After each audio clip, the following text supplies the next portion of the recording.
حرم مکی کی اگر ہم بات کریں، بیت اللہ کی اگر ہم بات کریں تو قرآن کریم میں اللہ تعالیٰ نے خود اس شہر کی قسم کھائی ہے، والتین والزیتون وطور سینین وہذا البلد الامین، اس شہر کی اللہ نے قسم کھائی ہے۔ اسی طرح لا اقسم بہذا البلد، اور بیت اللہ کی عظمت کہ وہ مسلمانوں کا قبلہ ہے، فول وجہک شطر المسجد الحرام وحیثما کنتم فولوا وجوہکم شطرا، کبھی تم دنیا میں جہاں کہیں بھی ہو، تم نے نماز پڑھنی ہے، عبادت کرنی ہے، تو اپنا رخ قبلے کی طرف، کعبہ کی طرف کرو۔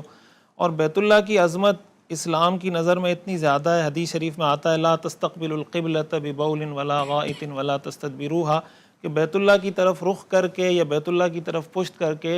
قضاء حاجت کرنے کی اجازت نہیں ہے۔ حضرت ابراہیم علیہ السلام نے بیت اللہ کو تعمیر کیا، اللہ تعالیٰ نے اس تعمیر کے مراحل کو قرآن کریم میں ذکر کیا، وَإِذْ يَرْفَعُ إِبْرَاهِيمُ الْبَيْتَ، کہ حضرت ابراہیم علیہ السلام اور حضرت اسماعیل علیہ السلام جب بیت اللہ کی تعمیر کر رہے تھے،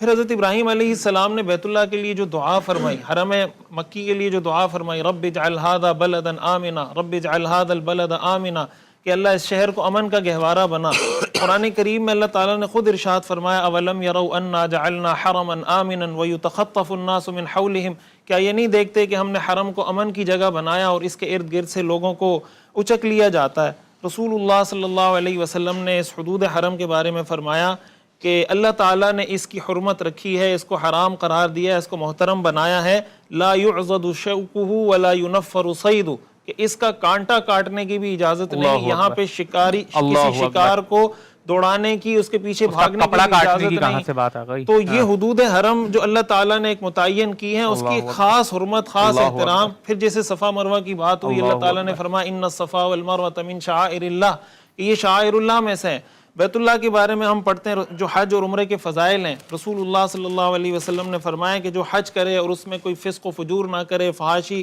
اور عریانی سے بچے، تو وہ جب لوٹتا ہے تو ایسے لوٹتا ہے گویا اسی دن اس کی ماں نے اس کو جنا ہے۔ عمرے کی فضیلت، العمرۃ الی العمرۃ کفارۃ لما بینہما، اسی طرح رسول اللہ صلی اللہ علیہ وسلم نے ارشاد فرمایا عمرۃ فی رمضان تعدل حجۃ معی، کہ رمضان المبارک میں عمرہ کرنا میرے ساتھ حج کرنے جیسا ثواب رکھتا ہے۔ تو حرم مکی کے فضائل قرآن کریم میں، احادیث میں بہت کثرت سے ہیں، اور علماء نے لکھا ہے کہ یہ جو حرمین شریفین ہیں، میں حرم مدنی کی طرف بھی آتا ہوں، ان کی محبت اللہ تعالیٰ نے انسان کی فطرت میں رکھی ہے۔ جو فطرت سلیمہ رکھنے والا شخص ہوتا ہے، اس کے دل میں ان مقامات کی محبت ہوتی ہے۔ حضرت ابراہیم علیہ السلام نے جو دعا فرمائی تھی نا فَجْعَلْ أَفْئِدَةً مِّنَ النَّاسِ تَهْوِي إِلَيْهِمْ، اللہ نے ان کی یہ دعا قبول فرمائی کہ اللہ لوگوں کے دلوں کو اس حرم مکی کی طرف، اس حرم کی طرف متوجہ فرما دے۔ تو جس کی پروان فطرت سلیمہ پر ہوئی ہوتی ہے، اس کے دل میں بیت اللہ کی محبت فطری ہوتی ہے۔ اور حرم مدنی کی اگر ہم بات کریں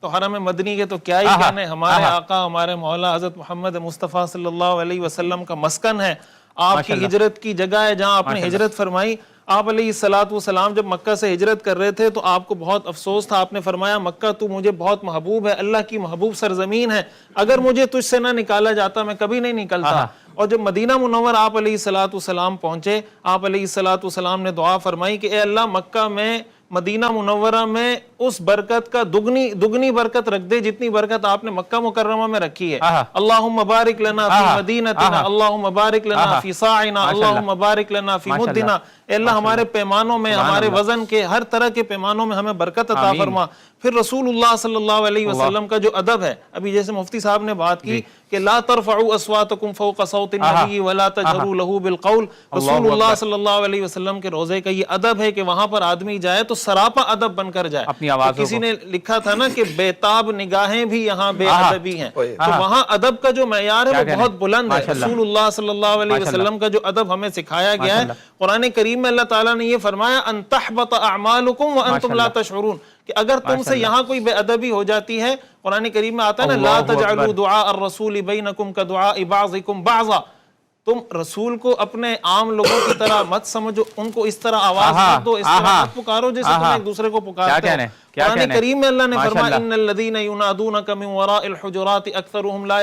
لا يعقلون ولو انہم صبروا حتی تخرج الیہم لکان خیرا لہم، تو جو مدینہ منورہ کے فضائل رسول اللہ صلی اللہ علیہ وسلم نے احد کے بارے میں فرمایا ھذا جبل یحبنا ونحبہ، یہ ایسا پہاڑ ہے کہ ہم اس سے محبت کرتے ہیں، یہ ہم سے محبت کرتا ہے. تو مدینہ منورہ کے مقام و مرتبے کے لیے یہی بات کافی ہے کہ وہ ہمارے آقا کا مسکن ہے، ہمارے آقا کا مہاجر جہاں علیہ الصلوۃ